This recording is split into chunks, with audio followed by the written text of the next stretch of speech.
2018, Kemenkes RI menunjukkan lebih dari 19 juta penduduk berusia di atas 15 tahun mengalami gangguan mental emosional dan lebih dari 12 juta penduduk berusia di atas 15 tahun mengalami depresi. Isu kesehatan mental menjadi trending topik atau menjadi pembahasan belakangan ini. Mungkin sebagian orang masih tabu dengan topik kesehatan mental, maka dari itu warga-warga biasanya melakukan olahraga seperti berlari, senam, nge-gym. Akan tetapi, balik itu semua, kita harus tetap menjaga kesehatan mental kita.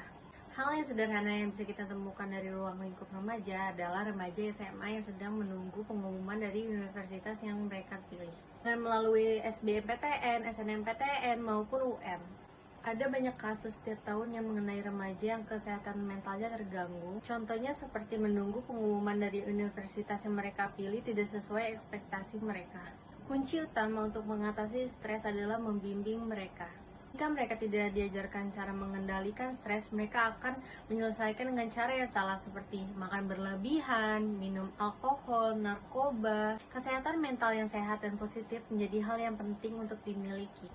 Kesehatan dan kesejahteraan mental dapat dipengaruhi berbagai faktor, termasuk genetika, keluarga, pertemanan, atau lingkungan hidup, dan masih banyak faktor-faktor lainnya. Selain faktor yang saya sebutkan tadi, menurut Kementerian Kesehatan Republik Indonesia mengatakan, menurut psikologis, seseorang dan remaja khususnya mengalami gangguan kesehatan mental. Lalu yang pertama, peristiwa traumatik atau mengalami kekerasan dan pelecehan seksual. Yang kedua, kehilangan orang tua atau merasa disia-siakan saat kecil. Yang ketiga, kurang mampu bergaul dengan orang lain. Yang keempat, perasaan rendah diri, gampang marah, dan merasa insecure. Kita memahami setiap remaja mengalami sisi mental dan psikologis yang berbeda saat menghadapi tekanan. Ada yang kuat dan ada yang lemah saat menghadapi masalah. Ada yang merasa putus asa dan kewalahan saat menjalani kehidupan keseharian. Merasa diri paling terpuruk dan merasa sial di kehidupan ini. Dan itu membuat para remaja kesulitan untuk menjalani hidup keseharian mereka. Untuk itu, teman-teman sekalian, kita harus menjaga kesehatan mental kita.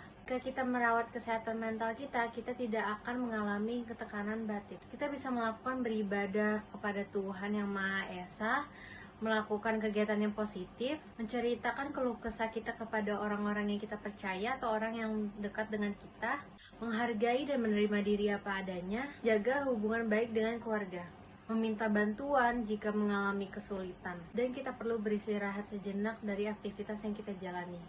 Dengan menjalani hal-hal tersebut, niscaya kita menjadi manusia yang sehat secara komplit, maupun dari fisik maupun mental. Sekian video dari saya harap video saya bermanfaat bagi orang banyak. Terima kasih.